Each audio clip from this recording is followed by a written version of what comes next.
నమస్కారం సిక్కోల హృదయ స్పందన న్యూస్కి స్వాగతం. నేను మీ సత్యం. ఈరోజు వార్తా విశేషాలు ఇలా ఉన్నాయి. ప్రజాప్రతినిధులు అధికారులు సమిష్టిగా పనిచేసి ఏవైనా లోపాలుంటే సరిచేసుకుని ముందుకు సాగాలని, జిల్లా అభివృద్ధికి పాటుపడాలని వ్యవసాయ శాఖ మంత్రి కింజరాపు అచ్చెన్నాయుడు పిలుపునిచ్చారు. మంగళవారం జిల్లా పరిషత్ సమావేశం మందిరంలో కేంద్ర పౌర విమానయాన శాఖ మంత్రి కింజరాపు రామ్మోహన్ నాయుడు, వ్యవసాయ ఉద్యాన పశుసంవర్ధక మత్స్యశాఖ మంత్రి కింజరాపు అచ్చెన్నాయుడు సంయుక్తంగా జిల్లా అధికారులతో సమీక్ష సమావేశం నిర్వహించారు. ఈ సందర్భంగా అచ్చెన్నాయుడు మాట్లాడుతూ కార్యాలయాలకు పనిపై వచ్చిన ప్రతి ఒక్కరికి కూర్చోబెట్టి వారికి కావలసిన పని పూర్తి చేసి పంపాలని సూచించారు. ప్రతి సోమవారం ప్రజా సమస్యల పరిష్కారం మండల స్థాయి వరకు పూర్తి స్థాయిలో నిర్వహించాలని, తద్వారా సమస్యలకు పరిష్కారం చూపాలని అన్నారు. అలాగే సంబంధిత అధికారులు తప్పక ఆయా చోట్ల హాజరు కావాలని అన్నారు. జిల్లాలో పారిశుధ్యం బాగుపడాలని పంచాయతీ, మున్సిపల్ కార్యాలయాలు రానున్న ఒక్క వారం పాటు ప్రత్యేక డ్రైవ్ నిర్వహించి పూర్తి స్థాయిలో మెరుగుపరచాలని అన్నారు. రైతులకు విత్తనాలు, ఎరువులు పూర్తి స్థాయిలో అందుబాటులో ఉండాలని, పత్రికల్లో వీటిపై కథనాలు వస్తే సంబంధిత అధికారులపై చర్యలు చేపట్టడం జరుగుతుందని అన్నారు. ప్రతి సోమవారం చేసిన కార్యక్రమం ఆ పేరు కూడా నాకు చెప్పడానికి ఇష్టం లేదు. పేరు కూడా మార్పు చేశాం. మీరు ఏదైతే మేము పేరు పెట్టాం, మీకు ఆదేశాలు కూడా ఇచ్చాం. ఆ కార్యక్రమం ప్రతి మండలంలో జరగాలి, ప్రతి డివిజన్లో జరగాలి, జిల్లాలో జరగాలి. ఇది స్టాండర్డ్ ఇన్స్ట్రక్షన్. ప్రతి వారం నేను సర్వే చేస్తాను, రిపోర్ట్ తెప్పించుకుంటాను. 6 రోజులైనా ఎన్ని పనులున్నా సరే ప్రతి సోమవారం గ్రీవెన్సెస్ అడ్రస్ చేయవలసిన బాధ్యత మీ అందరిపైన కూడా ఉంది. ప్రతి మండల హెడ్ క్వార్టర్ లో గ్రీవెన్సెస్ ఉంటే ఏదో ఎటెండర్కో ఎవరికో పంపించి మీ ఇష్టానుసారంగా వ్యవహరించడం కాదు. ఎంఆర్ఓ ఉండాలి, ఎండిఓ ఉండాలి, మండల స్థాయి అధికారులందరూ కూడా అక్కడ పార్టిసిపేట్ చేసి మీరు గ్రీవెన్స్ రివ్యూ చేయగలిగితే చాలా వరకు సమస్యలు పరిష్కరిస్తాయి. ఒకవేళ పరిష్కారం కానటువంటి సమస్యలు ఉంటే నేను మీకు అందుబాటులో ఉంటాను. ఏ కార్యక్రమం ఉన్నా సరే ఈరోజు చేసుకోవడానికి అవకాశం ఉంది. ఆ కార్యక్రమం మీరు తప్పనిసరిగా అమలు చేయాలి. ఎవరైనా సరే గ్రీవెన్స్కి రాకుండా నాకు ఆ పని ఉంది, ఈ పని ఉందని కథ చెప్తే సహించేది లేదు. ఎందుకంటే రాష్ట్ర ప్రభుత్వమే స్పష్టంగా ఆదేశాలు ఇచ్చాం, ప్రతి సోమవారం నాడు గ్రీవెన్స్ చేయమని. కాబట్టి నాకు అలా అక్కడ మీటింగ్ ఉంది, ఇక్కడ మీటింగ్ అన్నది తప్పించుకునే అవకాశం ఉండదు. ఇది కూడా మీరు చేయాలి. నేను జనరల్ గా కొన్ని ఇన్స్ట్రక్షన్స్ ఇస్తాను, మా మంత్రి గారు తర్వాత వీళ్ళందరూ చెప్తారు. ఒకటి డిపిఓ గారు, 2 municipal commissioners Srikakulam, 6 municipal commissioners కూడా ఒక 1 వీక్ డ్రైవ్. శానిటేషన్ అనేది జిల్లాలో చాలా అధ్వానంగా ఉంది. కనీసం ఏ గ్రామానికి వెళ్ళినా సరే 2014-19 చిన్న కాగితపు ముక్క కనపడితే తీసి పక్కన పడేవాళ్ళు. నేను ఎలక్షన్ లో గ్రామాలన్నీ తిరిగాను. శానిటేషన్ చాలా దారుణంగా ఉంది. ఇది స్టాండర్డ్ ఇన్స్ట్రక్షన్. మీకు ఏది కావాలని నాతో చెప్పండి, రామ్మోహన్ నాయుడుతో చెప్పండి, ఎమ్మెల్యేతో చెప్పండి, మేము చేసి పెడతాం. 1 వీక్ డ్రైవ్. రేపటి నుంచి ఒక వారం రోజుల్లో అన్ని గ్రామ పంచాయతీల్లో శానిటేషన్ చేయాలి. 1 వీక్ తర్వాత ప్రతి గ్రామం బాగుండాలి. శ్రీకాకుళం కార్పొరేషన్ కానీ, అటు పలాస, ఇచ్చాపురం, ఆమదాలవలస, రిమైనింగ్ మున్సిపాలిటీలు కూడా ఇవన్నీ పూర్తి చేయాలి. ఈ సమావేశం అయిన తర్వాత మీరు అందరూ డైరెక్షన్స్ ఇచ్చి రేపటి నుంచి 1 వీక్ డ్రైవ్ శానిటేషన్ మీద పెట్టాలి. ఇది మీరందరూ అమలు చేయాలి. రెండవది ఖరీఫ్ సీజన్ వచ్చింది.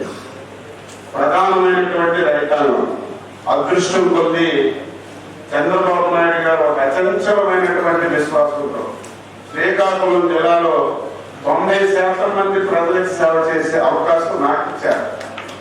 ఎప్పుడు కూడా ఇటువంటి అవకాశం ఈ జిల్లాకు రాలేదు. నా పోర్ట్ఫోలియోని 4 బాధ్యతలు చేసేవారు. 4 బాధ్యతలు చేసినటువంటి అతి పెద్ద పోర్ట్ఫోలియో నాకు ఇచ్చారు. కాబట్టి నేను మీకు ఏది కావాలన్నా చేసే బాధ్యత నేను తీసుకుంటాను. ముందు మనం చేయవలసింది 3 కార్యక్రమాలు. ఒకటి సీడ్. ఏ ఒక్క రైతైనా విత్తనం నాకు దొరకలేదంటే, ఏదైనా పేపర్లో విత్తనాల గురించి గొడవలు పడ్డారన్నా ఎక్కడైనా చిన్న ఇష్యూ విత్తనాల మీద వచ్చినా ఆ సంబంధిత అధికారి బాధ్యత తీసుకోవాలి. కేంద్ర పౌర విమానయాన శాఖ మంత్రి కింజరాపు రామ్మోహన్ నాయుడు మాట్లాడుతూ ముఖ్యమంత్రి చంద్రబాబు నాయుడు ఆదేశాలు తూచా తప్పకుండా పాటించి అభివృద్ధికి ముందుకు సాగాలని అన్నారు. అన్ని శాఖలు సమన్వయంతో కమిట్మెంట్తో విధులు నిర్వహించాలని అన్నారు. అభివృద్ధి సంక్షేమం కావాలన్న లక్ష్యంతో ప్రజలు ఓటు వేసి గెలిపించారని, ఇందుకు ముఖ్యమంత్రి నారా చంద్రబాబు నాయుడు పవన్ కళ్యాణ్ ప్రత్యేక దృష్టి సారించారని అన్నారు. ఏ కార్యక్రమాలైతే చేయాలని మేము పట్టుదలతో మీ అందరికీ కూడా తెలియజేస్తున్నామో అదే పట్టుదలతో వ్యక్తిగత ఎజెండాను మానుకొని ప్రభుత్వ ఎజెండాని పరమావధిగా భావించి చంద్రబాబు నాయుడు గారి ఆదేశాలని తూచా తప్పకుండా మనం అందరం కూడా పాటించి మన రాష్ట్రాన్ని, ముఖ్యంగా మన శ్రీకాకుళం జిల్లాని అభివృద్ధి పదంలో నడిపించడానికి మీ అందరి తాలూకా సహకారం ఈ వేదిక ద్వారా మరొకసారి కోరుతున్నాను. ఒక కేంద్ర మంత్రి ఉన్నారని, రాష్ట్ర మంత్రులు ఉన్నారని, ఎమ్మెల్యేలు ఉన్నారు, ప్రజాప్రతినిధులు ఉన్నారు అంటే పనులు అవ్వవు. మీ అందరికీ కూడా నాకంటే ఎక్కువ అనుభవం మీ డిపార్ట్మెంట్ లో చాలా మందికి ఉంది. ఏ కార్యక్రమం అయినా సరే ఒక సామాన్యుడికి మన దేశంలో ఒక కామన్ మ్యాన్ అందించాలనంటే ఢిల్లీ దగ్గర నుంచి స్టేట్ క్యాపిటల్ నుంచి దగ్గర తీసుకున్నటువంటి నిర్ణయాలని సక్రమంగా పాటించేటువంటి అధికార యంత్రాంగం ఎప్పుడైతే ఉంటుందో అప్పుడే మన గ్రామీణ ప్రాంతాల్లో లేకపోతే లాస్ట్ మైల్ కనెక్టివిటీ కూడా మనం అందించి ఆ అభివృద్ధి కార్యక్రమాలు మనం సక్రమంగా చేయొచ్చు. అందుకని ప్రజాస్వామ్యం మీద నమ్మకం ఉన్నటువంటి వ్యక్తులుగా తెలియజేస్తున్నాం. ఇది ఏదో ఈ రోజు చేస్తున్నటువంటి కార్యక్రమాలన్నీ కూడా మా క్రెడిట్ కోసమో మా ఆనందం కోసమో కాదు. ఈ రోజు మాకు ఒక సేవ చేయడానికి ఒక మంచి స్థానం దక్కింది, సేవ చేయడానికి ఒక అవకాశం వచ్చింది. దాంట్లో మీరు కూడా 100% కమిట్మెంట్ తో మీరు కూడా ముందుకొచ్చి పనిచేస్తే మన జిల్లాలో సుదీర్ఘ కాలం నుంచి ఉన్నటువంటి సమస్యలు ఏవైతే ఉన్నాయో దాని పరిష్కారం మనం 5 సంవత్సరాల్లో చూపించవచ్చు. ఆ నమ్మకం నాకుందని కూడా తెలియజేస్తున్నాను. నేను కోరుకునేది ఒక్కటే, కమిట్మెంట్ తో మీరు అందరూ కూడా పనిచేయండి. వ్యక్తిగత ఎజెండాలు ఏమైనా ఉంటే పక్కన పెట్టండి. ఇప్పుడే మంత్రి గారు, రాష్ట్ర మంత్రి గారు కూడా ఖచ్చితంగా చెప్పారు, మాకు కావలసినటువంటిది పని చేసే వ్యక్తులు కావాలి. పని చేసే వ్యక్తుల్ని ఎప్పుడు ఆదరిస్తాం, గౌరవిస్తాం. వాళ్ళు చెప్పినటువంటి ఒపీనియన్స్ కి కూడా గౌరవిస్తూ అందరం కూడా టీం వర్క్ గా పనిచేయడానికి ఆ అవకాశం, ఆ ప్లాట్ఫామ్ మేము కల్పిస్తాం. అటువంటి అవకాశాన్ని మీరు కూడా సద్వినియోగం చేసుకొని ముందుకు రండి. జాయింట్ కలెక్టర్ మాట్లాడుతూ మంత్రులు, శాసనసభ్యులకు అభినందనలు తెలుపుతూ స్వాగతం పలికి కేంద్ర రాష్ట్ర మంత్రులకు జ్ఞాపిక అందజేసి దుస్సాలతో సత్కరించారు.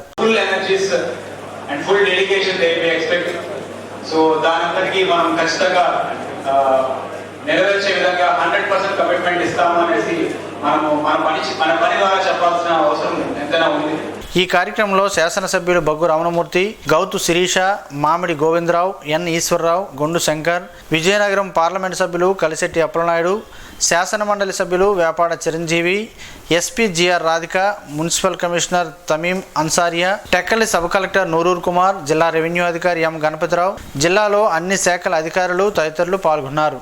శ్రీ ఉమారుద్ర కోటేశ్వర స్వామివారి వార్షిక కళ్యాణ మహోత్సవంలో భాగంగా 3వ రోజు అంకురారోపణ ప్రధాన ప్రవేశ స్థాళిపాక హోమంలో జరిగాయి. ఆలయ అర్చకులు ఆరవెల్లి శ్రీరామూర్తి శర్మ, ఆరవెల్లి చంద్రశేఖర శర్మ ఆధ్వర్యంలో వేమూరి ప్రభాకర్ శర్మ మంత్రోచ్చరణతో హోమాన్ని నిర్వహించారు. ఈ పూజా కార్యక్రమంలో గన్నవరం కృష్ణారావు, రాజేశ్వరమ్మ దంపతులు పాల్గొనగా ఈ కార్యక్రమంలో ఆలయ సిబ్బంది తదితరులు ఉన్నారు.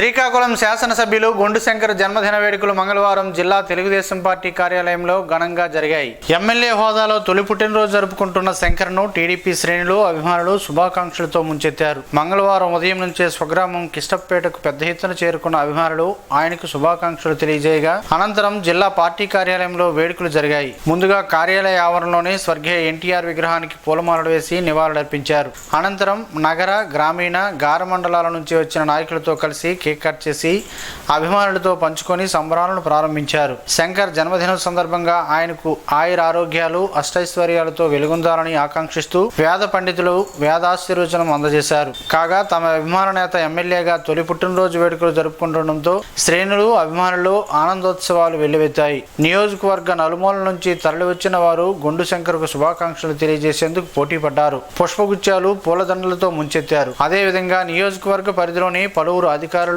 అనధికారులు ఎమ్మెల్యే గొండు శంకర్ను కలిసి శుభాకాంక్షలు తెలిపారు. ఈ వేడుకల్లో నగర పార్టీ నాయకులు, అనుబంధ విభాగాల నాయకులు, డివిజన్ ఇన్ఛార్జీలు, గ్రామీణ, గార మండల నాయకులు, కార్యకర్తలు, అభిమానులు పాల్గొన్నారు. నైరుతి రుతుపవనాలు దేశవ్యాప్తంగా విస్తరిస్తున్న నేపథ్యంలో దేశంలోని పలు రాష్ట్రాల్లో రానున్న 24 గంటల పాటు భారీ నుంచి అతి భారీ వర్షాలు కురుస్తాయని భారత వాతావరణ శాఖ మంగళవారం హెచ్చరికలు జారీ చేసింది. ఉత్తర కోస్తాలో 1-2 చోట్ల ఈదురుగాలులు వీచే అవకాశం ఉందని, 1-2 చోట్ల భారీ వర్షాలు కురిసే అవకాశం, అలాగే పిడుగులు పడే అవకాశం ఉందని అధికారులు తెలిపారు. దక్షిణ కోస్తాలో కూడా 1-2 చోట్ల ఉరుములతో కూడిన మోస్తారు వర్షాలు కురిసే అవకాశం ఉందని అన్నారు. కొన్ని చోట్ల 40 నుంచి 50 కిలోమీటర్ల వేగంతో గాలులు వీచే అవకాశం ఉందని అధికారులు తెలిపారు. రాయలసీమలో కూడా 1-2 చోట్ల ఉరుములతో కూడిన జల్లులు పడే అవకాశం ఉందని, గంటకు 40 నుంచి 50 కిలోమీటర్ల వేగంతో ఈదురుగాలులు వీచే అవకాశం ఉందని వాతావరణ శాఖ అధికారులు తెలిపారు. వైసీపీ ప్రభుత్వంలో రాజీనామా చేసిన వాలంటీర్లు మళ్లీ తమకే వాలంటీర్లుగా అవకాశం కల్పించాలని కోరుతూ ఈరోజు జడ్పీ సమావేశంలో మంత్రి అచ్చెన్నాయుడుని కలిసి వినతిపత్రాన్ని అందజేశారు. ఈ సందర్భంగా మంత్రి వాలంటీర్లతో మాట్లాడారు. ఈ విషయం ఒక్క మన జిల్లాలోనే కాదని రాష్ట్ర వ్యాప్తంగా ఉందని, అయితే ఎవరైతే రాజీనామాను బలవంతంగా చేయించారో వారిపై వారి పరిధిలో పోలీస్ స్టేషన్లో కేసులు పెట్టాలని, ఆ తర్వాత జరగాల్సిన విషయంను పరిశీలిద్దామని వారికి తెలిపారు. ఈ సందర్భంగా మంత్రి మీడియాతో మాట్లాడుతూ జిల్లా అభివృద్ధికి అన్ని శాఖల అధికారులు కలిపి పనిచేయాలని ఆదేశాలు ఇచ్చినట్లు తెలిపారు. అలాగే రైతులకు ఎలాంటి ఇబ్బందులు లేకుండా విత్తనాలు పూర్తి స్థాయిలో అందాలని, శివారు భూములకు కూడా తమ ప్రభుత్వం హయాంలో సాగునీరు అందిస్తామని తెలిపారు. ప్రభుత్వాలు మారినా మీడియా తన బాధ్యతని తాను నిర్వర్తిస్తూ సజీవంగా ఉంటుందని ఐజేయు కార్యవర్గ సభ్యులు నల్లి ధర్మారావు అన్నారు.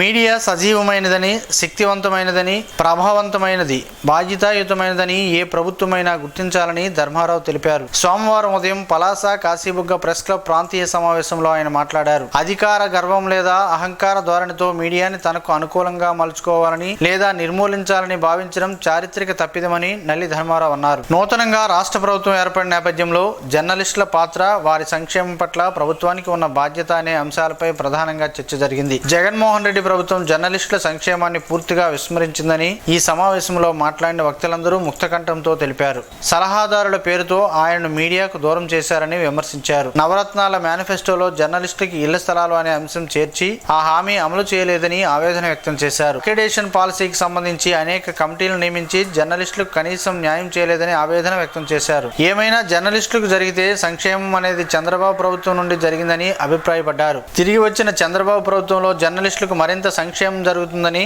ఆశాభావాన్ని వక్తలందరూ వ్యక్తం చేశారు. ఈ సమావేశంలో ఏపీడబ్ల్యూజే రాష్ట్ర కార్యవర్గ సభ్యులు ఎన్ ఈశ్వరరావు, సామ్నా రాష్ట్ర కార్యవర్గ సభ్యులు M V Malleswararao, Palasa Kasibugga press club ప్రతినిధి జగదీష్, ఏపీడబ్ల్యూజే జిల్లా అధ్యక్ష కార్యదర్శులు చింతాడు అప్పలనాయుడు, మహారాణా, సామ్నా జిల్లా అధ్యక్ష కార్యదర్శులు సిరిగిరి నవచైతన్య, చౌదరి సత్యనారాయణ, జగదీష్, రామారావు, శ్రీరామూర్తి, బెండి నరసింహరావు తదితరులు పాల్గొన్నారు.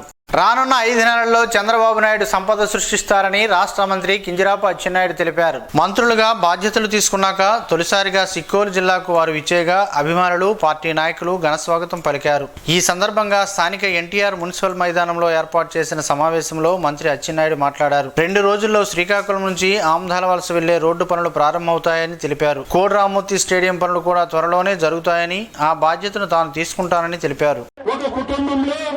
కేంద్రంలో మంత్రి, రాష్ట్రంలో మంత్రి ఇచ్చారంటే ఇది ఆషామాషా విషయం కాదని చెప్పి తెలియజేస్తున్నాను. 3 సంవత్సరాలు నేను కష్టపడవచ్చు.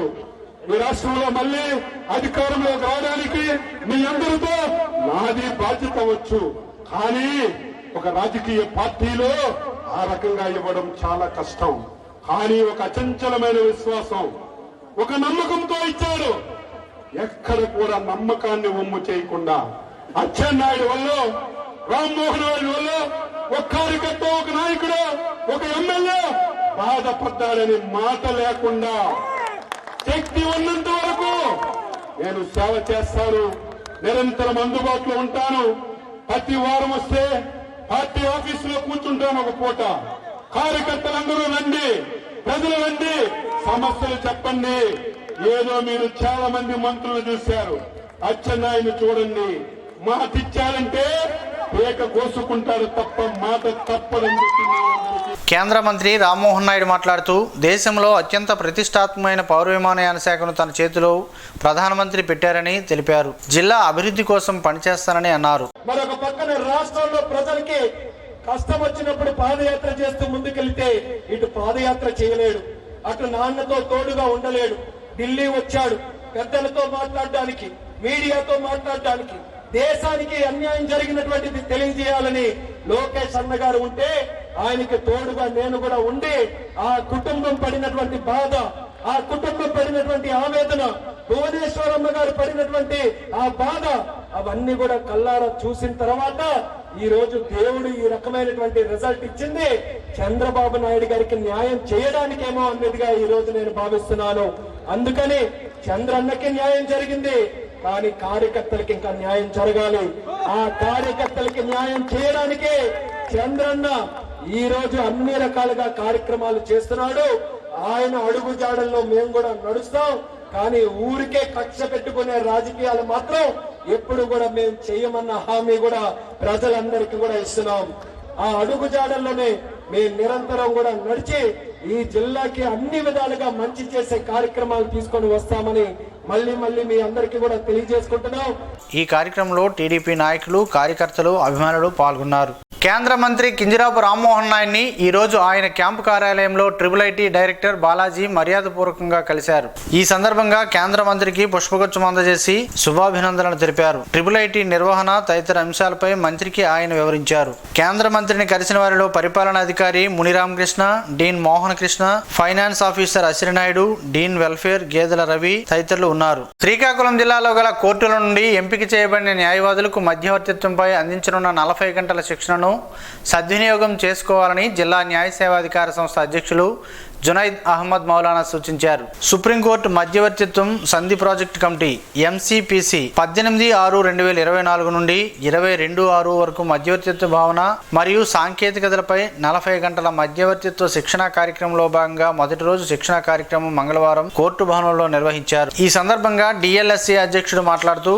కక్షిదారులను విడివిడిగా ఒకరి తర్వాత ఒకరిని మధ్యవర్తిత్వం చేయడం వలన వారికి పూర్తి సమాచారం అందజేస్తారని తెలిపారు. పార్టీల మధ్య న్యాయమూర్తులకి ఎక్కువ సమయం కేటాయించే అవకాశం చాలా తక్కువని, శిక్షణ తీసుకున్న మధ్యవర్తిత్వం న్యాయవాదికి కక్షిదారులు పూర్తి సమాచారాన్ని తెలుసుకునేలా ఈ శిక్షణ ఉపయోగపడుతుందని తెలిపారు. ఈ కార్యక్రమంలో న్యాయమూర్తులు GG సువర్ణరాజు, జిల్లా న్యాయ సేవాధికార సంస్థ కార్యదర్శి R సన్యాసనాయుడు, న్యాయవాదులు తదితరులు పాల్గొన్నారు. 4 రాష్ట్రాల్లోని 5 MLC స్థానాలకు జూలై 12న ఉప ఎన్నికలు నిర్వహించనున్నట్లు ఎలక్షన్ కమిషన్ మంగళవారం ప్రకటించింది. MLCల రాజీనామాలతో 5లో 3 స్థానాలకు ఉప ఎన్నిక తప్పనిసరైందని EC తెలిపింది. అనర్హత వేటు కారణంగా మరో 2 స్థానాలకు ఉప ఎన్నికలు నిర్వహించనున్నట్లు ప్రకటించింది. సిట్టింగ్ సభ్యులపై అనర్హత వేటు వేయడంతో ఏపీ, బీహార్లో ఒక్కో సీటు ఖాళీ అయింది.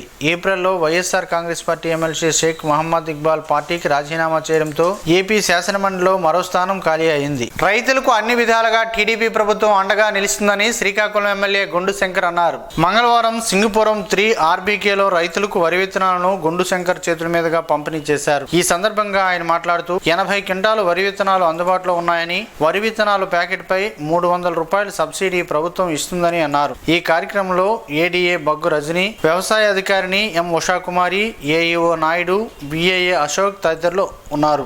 శ్రీకాకుళం ప్రభుత్వ జనరల్ ఆసుపత్రి సూపరింటెండెంట్ గా డాక్టర్ దాసరి షకీలా ఈ రోజు బాధ్యతలు స్వీకరించారు. ఈ సందర్భంగా ఆమె మాట్లాడుతూ మెరుగైన సేవలను రోగులకు అందిస్తానని, ఉద్యోగులు సిబ్బంది సహకారంతో మరెన్నో సేవలు అందిస్తామని ఆమె తెలిపారు. పేదలు, అనాథులు, అభాగ్యులు, అన్నార్థులు ఆకలి తీర్చడమే లక్ష్యంగా గొండు శంకర్ ప్రారంభించిన అన్నా క్యాంటీన్ నిర్విఘ్నంగా కొనసాగుతుంది. నేటికి 426 రోజులుగా నగరంలో 2 ప్రాంతాల్లో అన్నా క్యాంటీన్ నిర్వహిస్తూ గొండు శంకర్ తన మానవత్వాన్ని చాటుకుంటున్నారు. ప్రభుత్వ అన్నా క్యాంటీన్లు మూతపడిన అనంతరం చంద్రబాబు ఆశయాలకు అనుగుణంగా నగరంలోని 7 రోడ్ల కూడలి, పాత బస్టాండ్ ప్రాంతాల్లో అన్నా క్యాంటీన్ ద్వారా నిత్యం వందలాది మందికి భోజనాలు అందజేస్తున్న విషయం తెలిసిందే. అమ్మ చేతి వంటల ప్రతిరోజు కడుపు నిండా అన్నం పెడుతున్న అన్నా క్యాంటీన్ నిర్వహణ పట్ల గొండు శంకర్ను పలు వర్గాలు వారు కొనియాడుతున్నారు. మహాత్మా గాంధీజీ కలలుగన్న ఆశయాలు నెరవేరాలంటే బాలలు క్రమశిక్షణతో మెలిగి అహింసా సత్యాగ్రహాలను ప్రతి ఒక్కరూ అలవర్చుకోవాలని Rajam red cross unit chairman Kotha Sai Prashanth Kumar అన్నారు. మంగళవారం ఆయన రేగిడి మండలం లక్ష్మీపురం పాఠశాల ఆవరణలో గాంధీ విగ్రహాన్ని ఆవిష్కరించారు. ఈ సందర్భంగా ఆయన మాట్లాడుతూ పాఠశాలలకు తన తల్లిదండ్రులు ఆశయం మేరకు గాంధీజీ విగ్రహాన్ని ప్రారంభించినట్లు తెలిపారు. ఎందరో స్వాతంత్ర సమరయోధులకు స్ఫూర్తినిచ్చే విధంగా గాంధీజీ స్ఫూర్తిగా నిలిచారని, అందుకే మహాత్మా అనే బిరుదు సాధించారని అన్నారు. గాంధీజీ అహింస అనే సూత్రం ద్వారా దేశానికి స్వాతంత్రం తెచ్చిపెట్టారని తెలిపారు. గాంధీజీ విగ్రహానికి వేదిక నిర్మాణం చేసేందుకు సహకరించిన పాఠశాల విద్యా committee vice chairman Karneni Ramadevi, Gourinaidu, పాఠశాల స్థలదాత కృష్ణారావు, పాఠశాల సిబ్బందికి కృతజ్ఞతలు తెలిపారు. ఈ కార్యక్రమంలో గాంధీ స్మారక నిధి కో కన్వీనర్ పెంకి చైతన్య కుమార్ యాదవ్, తిరుమలేశ్వరరావు తదితరులు పాల్గొన్నారు. వేసవిలో లభించే మామిడి పండ్లతో పలు ఆరోగ్య ప్రయోజనాలు ఉన్నాయని పలువురు ఆరోగ్య నిపుణులు చెబుతున్నారు. ఆ వివరాలేంటో ఈ రోజు ప్రసారమయ్యే ఆరోగ్యమే మహాభాగ్యంలో తెలుసుకుందాం.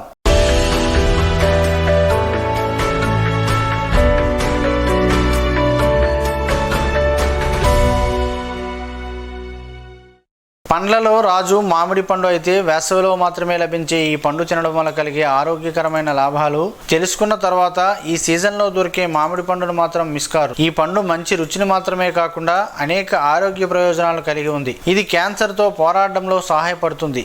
మామిడి పండ్లలో quercetin, pectin, isoquercetin, astragalin, gallic acid, methyl gallate వంటి యాంటీ ఆక్సిడెంట్లు ఉంటాయి. ఇవి మన శరీరాన్ని రొమ్ము క్యాన్సర్, పెద్ద ప్రేగు క్యాన్సర్, ప్రోస్టేట్ క్యాన్సర్లు, లుకేమియా వంటి వ్యాధులు బారిన పడకుండా మనల్ని రక్షిస్తాయి. కొలెస్ట్రాల్ అదుపులో చేయడంలో కీలక పాత్ర పోషిస్తుంది. మామిడి పండ్లలో అధిక స్థాయిలో విటమిన్ సి, ఫైబర్, ఫెక్టిన్ ఉన్నాయి. ఇది అధిక కొలెస్ట్రాల్ స్థాయి నియంత్రించడంలో అద్భుతమైన పాత్ర పోషిస్తుంది. చర్మ సౌందర్యాన్ని పెంపొందించడంలో కీలక పాత్ర. మామిడి పండ్లను తినడం వల్ల కలిగే మరో ప్రయోజనం ఏమిటంటే ఇది మన చర్మాన్ని శుభ్రపరుస్తుంది. చర్మం అందంగా మృదువుగా ఉండటానికి ఉపయోగపడుతుంది. మధుమేహాన్ని నియంత్రించడంలో సహాయపడుతుంది. మధుమేహాన్ని నియంత్రించడంలో మామిడి ఆకులను చక్కటి పాత్రను పోషిస్తాయి. మధుమేహంతో బాధపడేవారు ఒక పాత్రలో 5 నుండి 6 మామిడి ఆకులను ఉడకబెట్టాలి. రాత్రంతా నానబెట్టి తెల్లవారుజామున వడకట్టిన కాషాయాన్ని తాగాలి. అలాగే మామిడిలో గ్లైకోసిమిక్ ఇండెక్స్ తక్కువగా ఉంటుంది. మామిడిని మితంగా తినడం వల్ల మీ రక్తంలో చక్కెర స్థాయి పెరగదు.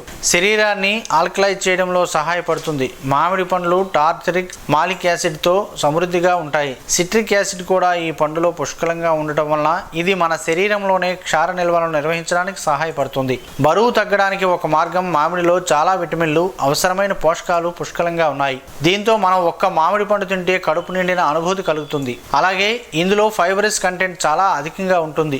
ఇది జీర్ణక్రియ పనితీరును మెరుగుపరచడంలో పాటు మన శరీరం నుండి అవసరమైన క్యాలరీలను బర్న్ చేస్తుంది. అందుకే ఇది మన శరీరంలో ఉన్న అదనపు బరువును తగ్గించడంలో సహాయపడుతుంది. మంచి జీర్ణక్రియకు తోడ్పడుతుంది. మామిడి పండ్లలోని ఎంజైమ్లు శరీరంలోని ప్రోటీన్ కంటెంట్ను వేరు చేయడంలో సహాయపడతాయి. ఫైబర్తో సమృద్ధిగా ఉన్న మామిడి పండ్లు మంచి జీర్ణక్రియకు సహాయపడటంతో పాటు అనేక కడుపు సంబంధిత వ్యాధులను నివారిస్తాయి. వడదెబ్బను నివారిస్తుంది. వేసవిలో బాణుడి ప్రతాపం నుంచి ఉపశమనం కోసం ఈ పండు చాలా చక్కగా పనిచేస్తుంది.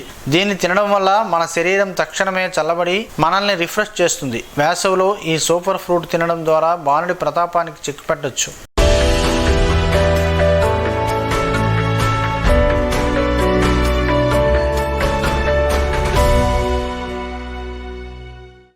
ఈ రోజు వార్తల్లో ఒక మంచి మాటను విందాం, ఆచరిద్దాం. సమాజ శ్రేయస్సును కాంక్షిస్తున్న మహనీయుల మాటల్లో నుంచి ఈ రోజు. జీవనం గమనం గమ్యం. ఋషి చింతన. అండ ఉంటే కొండ బద్దలు కొట్టవచ్చు. విశ్వాసం ఉంటే కొండెక్కి తపస్సు చేయవచ్చు. హైందవ తత్వంలో అంతా పరమాత్మ సత్యమే కాని గురువుల నోట్లోనే అంతా అహమే. ఓం శ్రీ గాయత్ర్యై నమః. స్పందన న్యూస్ ఇప్పుడు యూట్యూబ్లో అందుబాటులో ఉంచడమైనది. ఎస్టీవీ స్పేస్ స్పందన అని టైప్ చేసి ప్రేక్షకులు తమకు అనుకూలమైన సమయంలో న్యూస్ను వీక్షించగలరు. ఈ వార్తలు ఇంతటితో సమాప్తం. మరలా ప్రసారమయ్యే స్పందన న్యూస్లో కలుద్దాం. అంతవరకు సెలవు. నమస్కారం. మీ మాటే మా బాట.